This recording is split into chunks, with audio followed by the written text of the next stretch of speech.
6 foot 5 ইঞ্চির এক বিশাল দানবীয় শরীর, কিন্তু পায়ে যখন বল থাকে তখন তিনি যেন এক জীবন্ত বুলেট।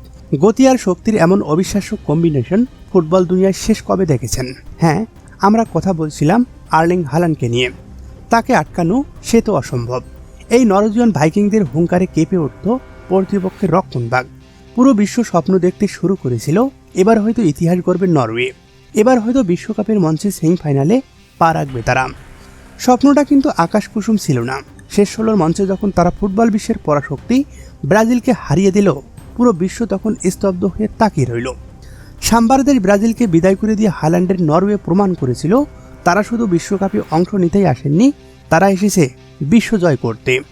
সুনাম, অহংকার আর আত্মবিশ্বাস নিয়ে বীরদর্পে কোয়ার্টার ফাইনালে পা রাখে ভাইকিংরা।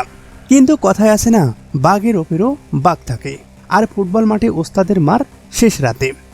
ম্যাচের একটা বড় সময় পর্যন্ত নরওয়ে ম্যাচটা নিজেদের হাতে রেখেছিল। মনে হচ্ছিল রূপকথা এবার সত্যি বাস্তবে রূপ নেবে। কিন্তু ঠিক তখনই দৃশ্যপটে হাজির জুড বেলিংহাম। ম্যাচের শেষ মুহূর্তে যখন স্নায়ুর চাপ চরমে, ঠিক তখনই বেলিংহামের সেই জাদুকরী গোল। থ্রি লায়নদের এক কামড়েই চুরমার হয়ে গেল নরওয়েদের সমস্ত প্রতিরোধ। বেলিংহামের ওই গোলই যেন আক্ষরিক করতে নরওয়ের বুকে তীরের মতো বিঁধল। নিমিষেই ম্যাচ ছিনিয়ে নিল ইংল্যান্ড। আর এভাবেই থমকে গেল নরওয়ের রূপকথা।